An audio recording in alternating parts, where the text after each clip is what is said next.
नमस्कार दोस्तों, अखंड भारत की आवाज़ चैनल पर आप लोगों का स्वागत है। और अभी मैं पानीपत के मॉडल टाउन में आया हूं और अभी हमारे साथ है मुकेश सर हैं, जो इस टाइम पर गवर्नमेंट स्कूल के अंदर एक प्रिंसिपल मुख्य अध्यापक के पद पर कार्यरत हैं।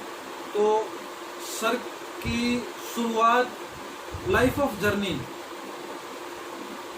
कहाँ से है और यहाँ तक आने में कितना संघर्ष किया और क्या क्या परिस्थितियों का सामना किया।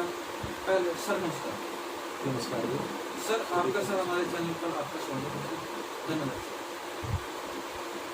बहुत अच्छा लगा कि आप यहाँ पर आए और आपने मेरे बारे में तो बता ही दिया कि मैं मुख्य अध्यापक के रूप में सरकारी स्कूल में कार्य कर रहा हूँ। और जो आपने मेरे जीवन के बारे में पूछना चाहा कि मैं कहाँ से हूँ और कैसे यहाँ तक पहुँचा, तो मैं सबसे पहले तो आपको बताना चाहूँगा, आप सभी साथियों को, कि मैं किसान परिवार में मैंने जन्म लिया और मेरे माता पिता जी, मेरे परिवार के सभी सदस्य खेती बाड़ी करते थे और उन्होंने बड़ी मेहनत की, बहुत परिश्रम किया हमें आगे बढ़ाने के लिए, जो कि एक माँ बाप का दायित्व भी होता है, ड्यूटी भी होती है। वो फर्ज उन्होंने पूरा निभाया और मैंने भी कोशिश की। जब मैं छोटा था, मैं अपने सभी युवा साथियों और जो हमारे छोटे बच्चे हैं उनको भी एक संदेश देना चाहूँगा कि जब हमारे माँ बाप हमें जो भी कहते थे, चाहे शिक्षा की बात थी, संस्कारों की बात थी, अच्छाई की बात थी, तो मैंने अपने जीवन में कोशिश की है कि मैं उसको पूरी करूं और मैंने पूरी की भी है। मेरे माता पिता अनपढ़ थे, उन्होंने किसी भी स्कूल में वो कभी नहीं गए, परंतु मैं आज भी बड़ा खुश हूँ और गर्व से कहता हूँ कि वो अनपढ़ होते हुए भी उनकी एक सोच थी कि मेरे बच्चे शिक्षित बने, उनके पास अच्छा रोजगार हो और वो समाज को कुछ अच्छा दे और देश में अपनी जो भूमिका होनी चाहिए एक आम व्यक्ति की, या हम कर्मचारी हैं, या हम राजनीति में हैं, या सामाजिक क्षेत्र में हम कार्य कर रहे हैं, वो भूमिका हमारी हो, ऐसे उन्होंने हमें तैयार किया। और उन्होंने दिन रात मेहनत करके, खेत में जा करके, घर पर रह करके बहुत मेहनत की। और वो समय हमने देखा जब हम स्कूल में जाया करते थे, बहुत कठिनाइयाँ थी उस समय में। लगभग कोई कोचिंग सेंटर, कोई ट्यूशन सेंटर और कोई भी हमें हेल्प नहीं मिलती थी। और व्यवस्था, क्योंकि आर्थिक मंदी भी थी, घरों में इतने पैसे नहीं होते थे कि वो हमें अच्छे स्कूल में या अच्छी जगह हमें भेज दे। परंतु जितनी भी उनके अंदर जागरूकता थी, मैं तो आज गर्व से कहता हूँ कि मैं हमारे माँ बाप में, हमारे बड़ों में हमसे भी ज़्यादा जागरूकता थी। उनकी बात एक ही होती थी हमेशा कि बेटा पढ़ो, बहुत कुछ बनना है आपने और बहुत कुछ करना है। काम के लिए भी वो कभी नहीं कहते थे कि आपने खेत में जाना है, घर का काम करना है। सिर्फ एक ही बात थी कि पढ़ना है। और उसके साथ साथ जब भी कोई बात आती थी संस्कारों की, अच्छी बातों की, तो हमें बिठा करके बताते थे। उनकी कितनी अच्छी सोच थी कि हमारे बच्चे शिक्षा के साथ संस्कारों में भी अच्छे बने, जो कि हमारी संस्कृति के बारे में चर्चा की जाती है, हमारे भारत के बारे में चर्चा की जाती है, विश्व गुरु के बारे में चर्चा की जाती है कि भारत विश्व गुरु था। तो हमारे माँ बाप की वो सोच थी कि हमारे बच्चे हर क्षेत्र में अच्छे बने और उनका अच्छा व्यवहार हो, वो समाज को अच्छा कुछ दें।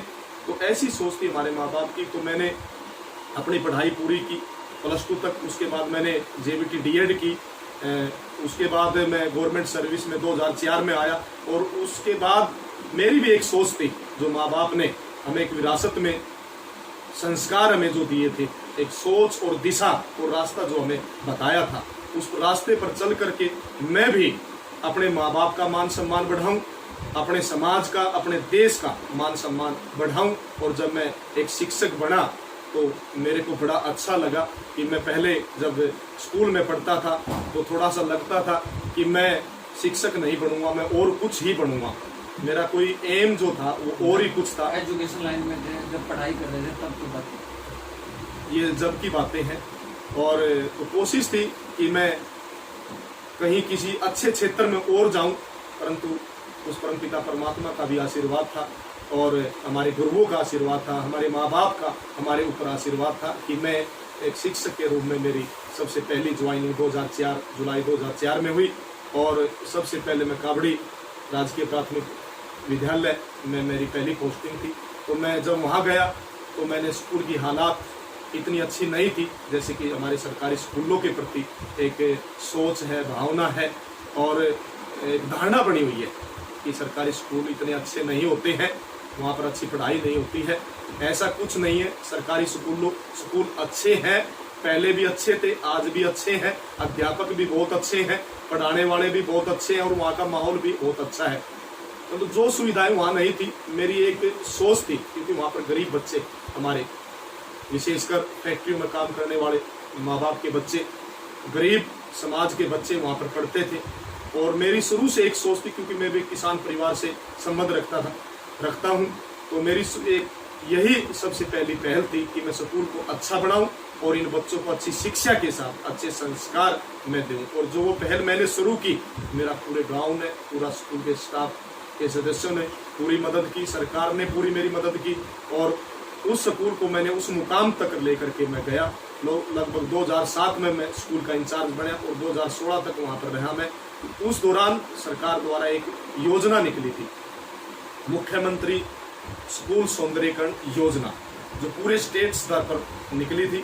तो उसमें स्कूलों का निरीक्षण किया गया तो हमारा स्कूल राजकीय प्राथमिक पाठशाला पहले नंबर पर ब्लॉक में भी, जिले में भी और 7 बार पूरे हरियाणा प्रदेश में भी, जिला स्तर पर भी पहले नंबर पर आया। मेरी जो सोच थी, मेरा जो सपना था, वो मैंने बड़ी मेहनत और लगन के साथ और सभी के सहयोग के साथ मैंने उसको पूरा किया। बड़ा अच्छा लगा और जो भी माँ बाप या जो भी अधिकारी वहाँ पर आता था, एक ही बात कहता था कि हमने ऐसा स्कूल नहीं देखा। तो मेरे को 1% भी कभी अहंकार नहीं हुआ कि मैंने इतना कुछ कर दिया। इतने अवार्ड आज तक एजुकेशन डिपार्टमेंट में किसी स्कूल को कभी भी इतने अवार्ड नहीं मिले, इतने प्रशंसा पत्र नहीं मिले, परंतु एक सोच थी वो मेरी पूरी हुई, एक शिक्षक होने के नाते, गुरु होने के नाते, क्योंकि गुरु की महिमा उसकी इतिहास दोहराता है। गुरु द्रोणाचार्य के बारे में, आचार्य चाणक्य के बारे में उनकी क्या सोच थी, उन्होंने क्या कर दिया।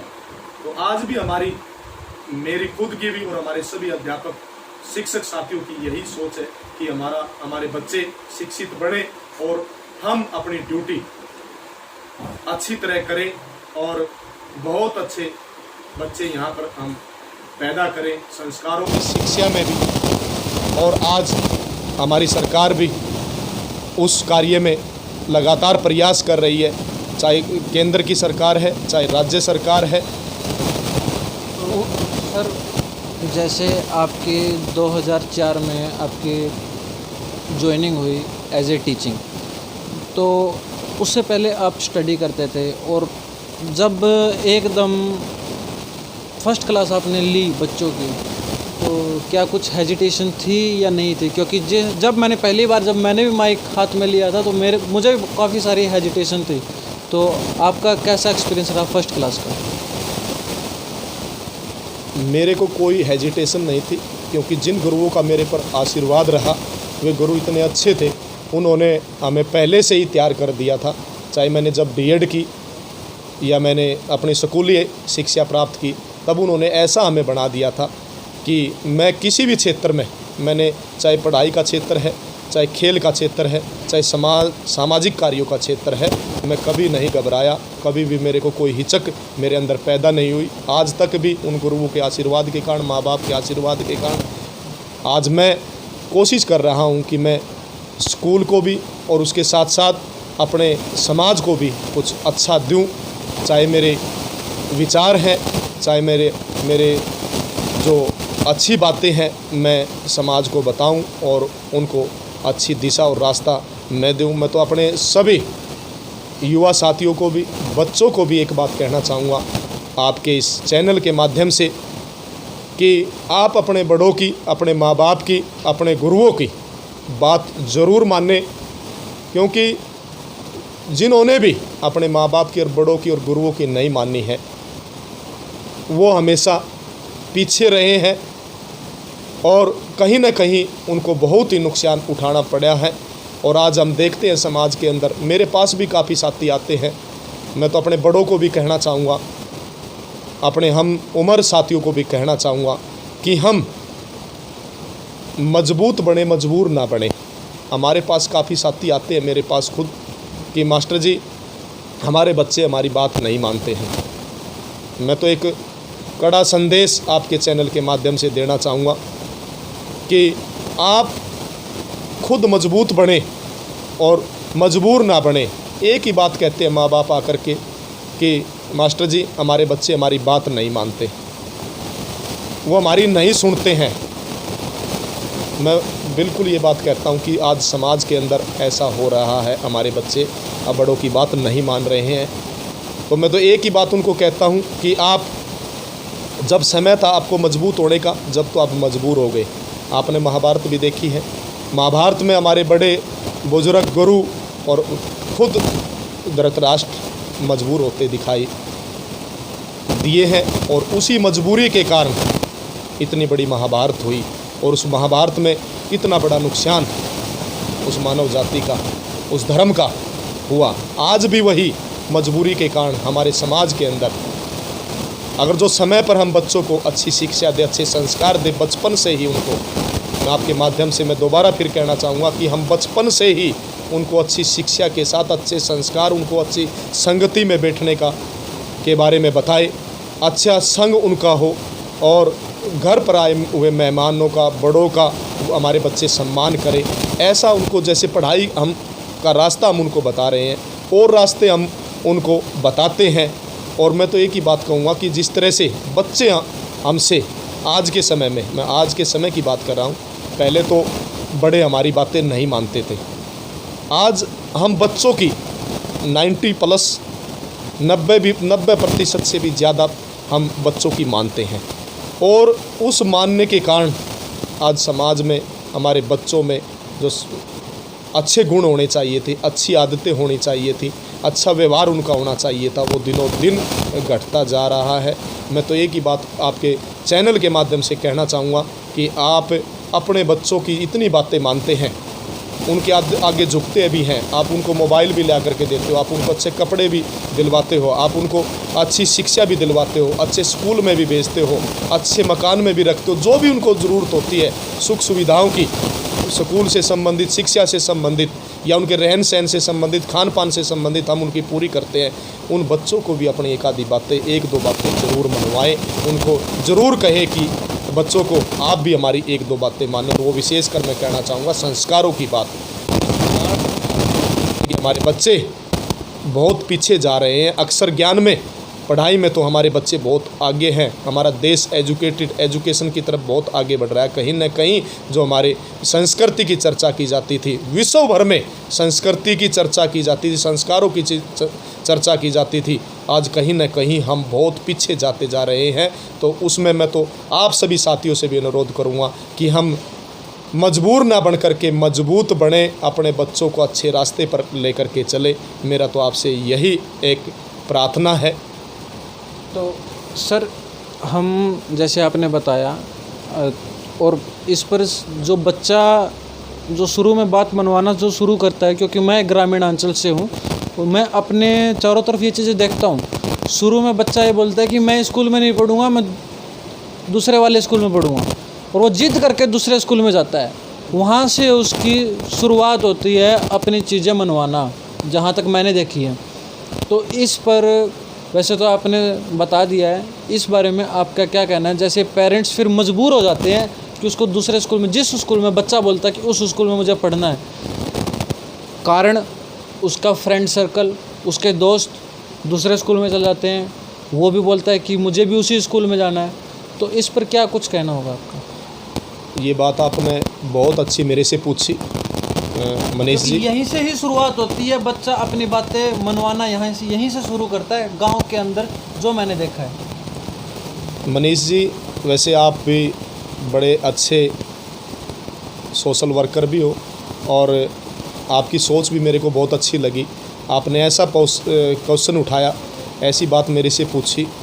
मैं तो एक ही बात कहूँगा आपके चैनल के माध्यम से सभी को, सभी साथियों को, कि स्कूल में पढ़ने का जो निर्णय लेना होता है बच्चे का, वो बच्चे का नहीं होना चाहिए, वो माँ बाप का होना चाहिए। क्योंकि वो निर्णय हम बच्चों पे सौंप देंगे, क्योंकि बच्चे को आज पता नहीं है, वो मैच्योरिटी उसके अंदर नहीं है कि कौन सा स्कूल अच्छा है और कैसी संगति में तेरे को रहना है, कैसे वातावरण में तेरे को रहना है।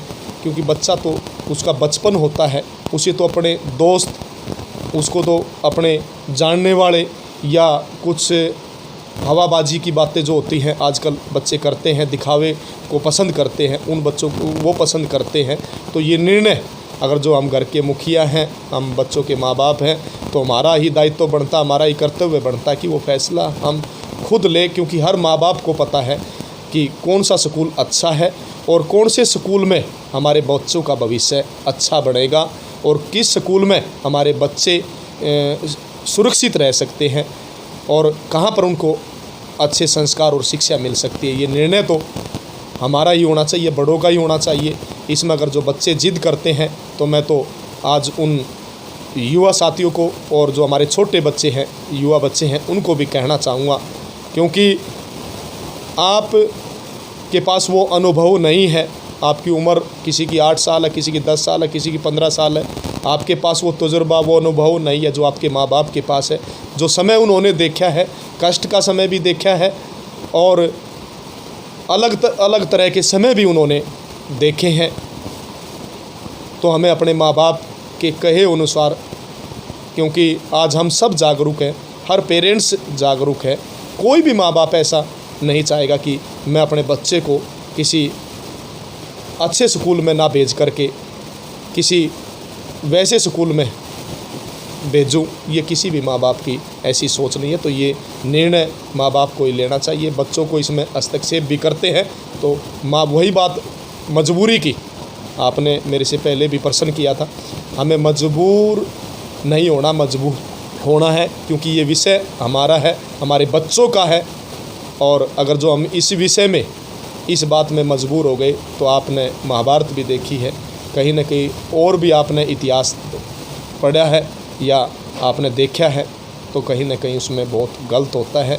हमारी संस्कृति का विनाश होता है, हमारे धर्म का विनाश होता है। तो मैं तो एक ही बात ये आपको कहना चाहूँगा। अच्छा, एक सर, जब संस्कारों की बात होती है तो जो चीज़ मैंने देखी है गाँवों के अंदर, और कुछ परिवारों में है, कुछ परिवारों में नहीं भी है, क्योंकि मैं हर एक परिवार को यहाँ पे मैं टारगेट नहीं करना चाहूँगा।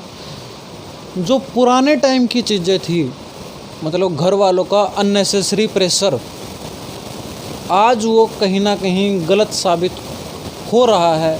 उस टाइम पे जागरूक नहीं थे, एजुकेशन नहीं थी, जिसकी वजह से उस चीज़ का विरोध नहीं होता था। आज उस चीज़ का विरोध खुल के नहीं होता है तो अंदर ही अंदर ज़रूर होता है, जिससे पेरेंट्स के लिए नेगेटिविटी बच्चे के लिए बन जाती है और उस चीज़ का कोई सोल्यूशन नहीं होता। वो सोल्यूशन बच्चा फिर बाहर ढूंढता है। जो चीज़ उसे घर पे मिलनी चाहिए थी वो घर पे नहीं मिल पाती है। कारण यदि उसके साथ पेरेंट्स एक मित्र का एक्सपीरियंस रखते तो बाहर नहीं जाता। मन की बातें जो उसे अपने पेरेंट्स से, अपने भाई से, अपनी बहन से, अपनी माँ से जो चीज़ साझा करनी थी वो बाहर कर रहा है, वो कहीं ना कहीं मेरे हिसाब से वो गलत है। ये चीज़ें उसको घर पे ही हो जानी चाहिए थी, बाहर जाने की ज़रूरत नहीं थी। और इस चीज़ पे आज कुछ परिवार उस चीज़ को मान भी नहीं रहे हैं। समय के हिसाब से सारी चीज़ें बदल जाती हैं, लेकिन नहीं बदल रही हैं। इस पर आप एक शिक्षक हो, आपकी बातें हर पेरेंट्स आता है स्कूल में, और आप ग्रामीण अंचल में आपकी ड्यूटी है और ग्रामीण अंचल से आप हो, तो इस पर आप क्या क्या कहना है? मनीष जी, आपने बहुत अच्छी बात कही, बहुत अच्छा प्रश्न मेरे से पूछा। आप भी तजुर्बेकार हो। मैं तो एक ही बात कहना चाहूँगा कि मैंने पहले भी कहा आपको कि समय बदल गया है। वो समय भी था जब हम पढ़ते थे, हमारे बड़ों का जो समय था, उस समय माँ बाप, हमारे बड़े कहीं न कहीं मजबूती से ज़्यादा पेश आते थे।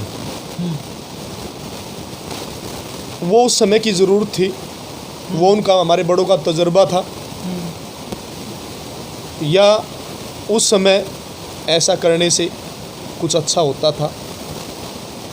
मैं उस पुराने इतिहास में तो जाना नहीं चाहूँगा, मैं तो आज के समय की जो बात आपने पूछी है, मेरा जो मानना है, मैं तो एक ही बात कहूँगा कि हम आज उस समय के अनुसार ना चले, बच्चों को इतना टॉर्चर ना करें, उनके ऊपर मानसिक जो प्रेशर है वो ना डालें, उनके साथ मित्रता जैसा व्यवहार हम करें, क्योंकि वो हमारे बच्चे हैं। और जो मैंने समय बदलाव की बात कही, उसके अनुसार हमें अपने बच्चों को, जैसे हम भगवान को भी के साथ भी हम मित्रता, जैसा एक हमारे श्लोक है कि तुम ही माता, तुम ही बंधु, तुम ही सखा, तो हम जब भगवान को अपना मित्र भी मानते हैं, अपना भाई भी मानते हैं, अपना पिता भी मानते हैं, तो इसी तरह हम अपने बच्चों के साथ ऐसा ही व्यवहार करें कि वे हमारे बच्चे भी हैं, और हम कुछ समय ऐसा भी उनके साथ बिताएं मित्रता वाला, उनसे फ्रैंकली बात करें, उनकी पढ़ाई के बारे में, उनके जो उन्होंने पूरे दिन में किया, या जो अच्छी बात हमने उनसे शेयर करनी है, या उनका भी तजुर्बा, क्योंकि हम सीख तो कहीं से भी सकते हैं, हम छोटों से भी बहुत कुछ सीख सकते हैं। हम सिर्फ यही बात माने कि हम बड़ों के पास ही बहुत बड़ा तजुर्बा है, अनुभव है, इसमें भी कोई गलत नहीं कह सकता। तजुर्बा तो होता है बड़ों के पास, परंतु बच्चों के पास भी बहुत कुछ है। हमारे बच्चों के पास पहले भी था और आज भी हमारे बच्चों के पास अच्छी शिक्षा के साथ उनके अंदर भी ऐसे ऐसे विचार हैं, ऐसी ऐसी सोच हैं जो हमारे आगे वो बातें करते हैं। मैं स्कूल में जब पढ़ाता हूँ या बच्चों से जब चर्चा करता हूँ तो उनके अंदर से भी ऐसी ऐसी बातें आती हैं, चाहे पढ़ाई की बात है, चाहे देश की बात है, चाहे अपने देश को आगे बढ़ाना है, हर क्षेत्र में, शिक्षा के क्षेत्र में, समाज के क्षेत्र में, आर्थिक क्षेत्र में, साइंस के क्षेत्र में हमारे बच्चे आज बहुत आगे चल रहे हैं। और मेरी तो यही आपसे, आपके चैनल के माध्यम से मनीष जी कहना है कि हम बच्चों पर मानसिक प्रेशर ना डालें, क्योंकि आज मानसिक प्रेशर के कारण कहीं न कहीं आपको देखने को, सुनने को मिलता है, काफ़ी बुरे हादसे हो रहे हैं, क्योंकि वो सहन शक्ति, हम पुराने समय को के बारे में चले कि उस समय में तो ऐसा होता था, आज वो सहन शक्ति कहीं ना कहीं कमज़ोर हुई है। तो हम अपने बच्चों को मित्रता जैसा उनके साथ व्यवहार करें और उनके साथ बैठ कर के दुख सुख की भी बातें करें, शिक्षा की भी बात करें, और जो उनके अंदर कोई भय, डर, कोई शर्म है, उनसे स्पष्ट रूप से बात करें कि आप क्या करना चाहते हो, आपका एम क्या है। फिर उसके बाद जब आप उनसे बात करते हो, वो अपनी बात बताते हैं, तो हम भी उनसे अपनी बात करें, हमारा भी क्या बड़ों का एम है, हम भी क्या चाहते हैं अपने बच्चों से, उनसे पूरी अच्छी तरह फ्रैंकली, उसमें शर्माए ना, हिचक महसूस ना करें, हमें करनी चाहिए। और जिन परिवारों में अगर जो ऐसा है तो वो उन परिवारों में बच्चे अच्छा भी कर रहे हैं, उन परिवारों में एकता भी है, वहाँ पर शांति का माहौल भी है। और जहाँ पर सिर्फ प्रेशर ही प्रेशर है, मानसिक रूप से बच्चों को प्रताड़ित किया जाता है, और मैं तो चाहे स्कूल की बात है, घर की बात है, चाहे समाज की बात है, अगर जो ऐसा कोई व्यवहार करता है तो वो निंदनीय है। और ऐसा हमें अपने बच्चों के साथ या अपने बड़ों के साथ, किसी के साथ भी ऐसा नहीं करना चाहिए। एक सर, गांव के अंदर एक बहुत ही गलत विचारधारा है सरकारी स्कूलों को लेके। अपने बच्चों को प्राइवेट स्कूल में एडमिशन कराने की उनकी पहली प्राथमिकता होती है, सरकारी स्कूलों की तरफ नहीं होती है। तो इस पर क्या कुछ कहना होगा? मनीष जी, आपने बहुत अच्छा प्रश्न किया। ऐसी धारणा बनी हुई है, परंतु सच्चाई तो हम अध्यापक जानते हैं, ऐसा कुछ नहीं है। स्कूलों के अंदर जो हमारे सरकारी स्कूल हैं, प्रत्येक स्कूल में अच्छे अध्यापक है, वेल एजुकेटेड अध्यापक है जिन्होंने, किसी ने एस्टेट क्लियर किया, किसी ने नेट क्लियर किया, किसी ने पीएचडी की है, और बहुत ही पढ़े लिखे और समझदार आज हमारे सरकारी स्कूलों में अध्यापक कार्य कर रहे हैं। और जो धारणा की आपने बात बताई कि भाई सरकारी स्कूलों में पढ़ाई नहीं होती, आप किसी भी स्कूल में जा कर के देखना, किसी भी स्कूल में, सरकारी स्कूल में, अगर जो आप बुराई ढूंढने को चलोगे तो कहीं ना कहीं आपको बुराई भी मिल जाएगी। अगर जो अच्छाई ढूंढने को चलोगे तो अच्छाई इतनी है स्कूलों के अंदर।